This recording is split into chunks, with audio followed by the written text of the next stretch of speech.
Hello, I'm back again. This week, I have to do this video all about self-sabotage because there's two caveats to self-sabotage. The first one is when we're scared, when we're scared and we put things off, and we can have self-sabotaging patterns that look like burnout, that look like you're really tired, that look like something else, right? And then you have actual knee-deep, fucking piss poor tired. Like, you don't want to do it, but the reason why you don't want to do it is because you are absolutely shattered and you do need time out. And what can sometimes happen during that time, you can self-sabotage yourself by not taking time out, right? Which I'll do in a separate video. But today we're talking about feeling scared and putting things off. That's self-sabotage to procrastination.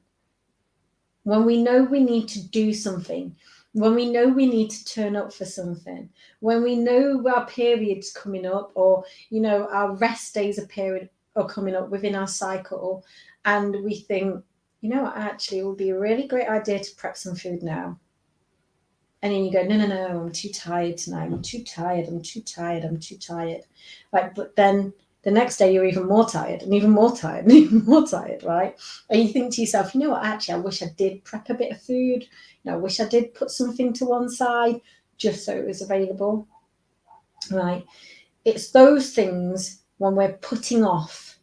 It's the same in business as well. We see it all the time in business. You know that you need to step up and do something. And we see this in health as well. You need to go to the gym, and yet you put on the snooze button and go back to sleep, right? You need to go outside for a walk, but yet you don't do that, right? You actually do something else. You lay down on the settee. This is so nice. It's so warm in here, right? It's so lovely. It's so warm. Let me just get under my throws.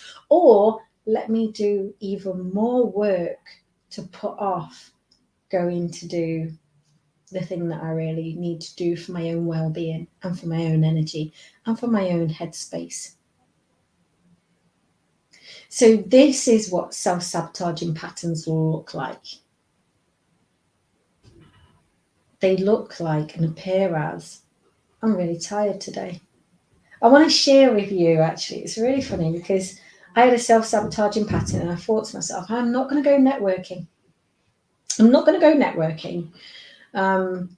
got up to go networking and I was really tired, and I just thought, okay, I've got to go do the school run. But I had everything ready anyway because I did it the night before.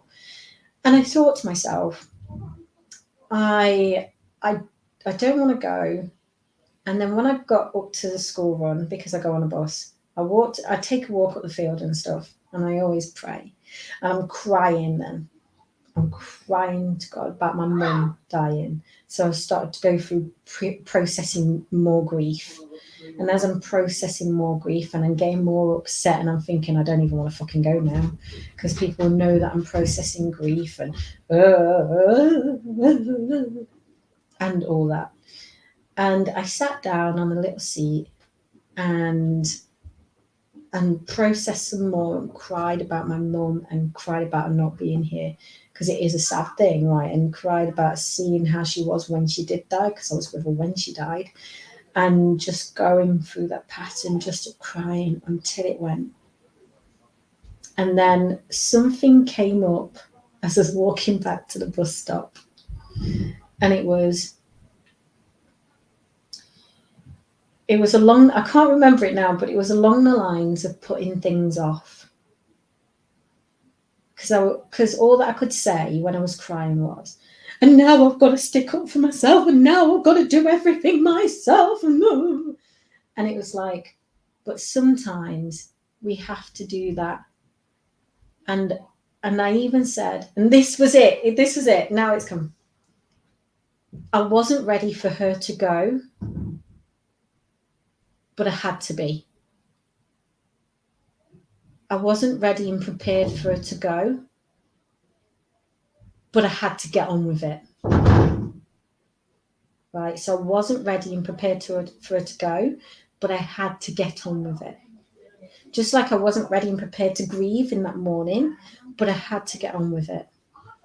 Life carried on. And I felt so clear after that, because it was almost like a little epiphany. I wasn't ready for it to go. And when the freaking funeral cart came, I had to get up and get on with it.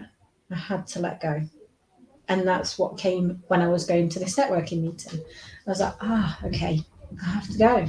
And I did go, and it was amazing. And I met so many incredible women who were interested in energy and well-being mentoring, and interested in what I was talking about, interested in procrastination and self-sabotaging patterns to do with their own bodies. And also I've been asked to speak for them for one of their workshops as well. So it actually turned out really well. And if I hadn't have gone, right, I would have slipped into that self-sabotaging pattern, because there was nothing that I could do to bring her back. But there's everything that I could do to move forward with my own business. And it's the same for everyone else, right? I don't mean the same as in grieving, because everyone's grieving patterns are different. But what I'm talking about is that when you are standing up and doing something, if your body is scared in any way, it will do anything in its power, feign a cold, feign tiredness, feign certain things. It will kind of lie to you about. The body can become a liar, right? Physiologically become a liar. And sometimes we do have to move through those moments. But it's knowing the difference. It's knowing the difference between the self-sabotage and also the tiredness as well, like actual tiredness, actual I'm fucking exhausted, right? It's knowing the difference. So when a lot of women come to me, they come to me because they want to know the difference for themselves. They want to see, okay, where is my body lying to me? Is that something I can move through? Where is it actually, actually I do need to take that day off today. Actually, I do need to lay down. I do need to go to sleep. I do need to do that. And know the difference between both, because there is a difference between both. Sometimes, that self-sabotaging pattern just needs reassurance to go and do the thing you're meant to do. Other times, the self-sabotaging pattern needs soothing. It is self-care and self-love. Self-sabotage is an act of self-love that the body does to keep you safe from going somewhere. It will do things like clutch at straws sometimes, so it sends you into a headspace of confusion. So you don't choose the right program for you or the right coach for you. So you're like, oh my God, there's so many comparisons over here. Do you see what I mean? That is another form of self-sabotage. That's why you have to take yourself away, look after yourself for a few moments to allow yourself to pause and come back together and feel clear on making a decision on who you want to hire to help you, right? And that's why I wanted to do this video today. If this resonates with you in any way and you would like to explore your energy and well-being further in 2024, maybe there's stuff going off in your business that you need to navigate. Maybe you are on a big growth trajectory. You're looking at TEDx speaking or anything like that. Maybe you are, there's stuff going on in your relationships and it's really impacting your work, and you need to know how to enjoy your life better.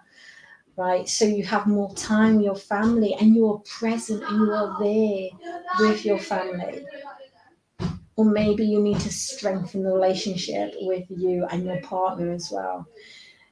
And by doing that, it strengthens the relationship within the business too. So we can work on those things together. So if this sounds like something that you need in your business in 2024, to make things better for you and your body, because you only get one, then do reach out above, below, to the side, wherever it is. Anyway, I'm going to go speak.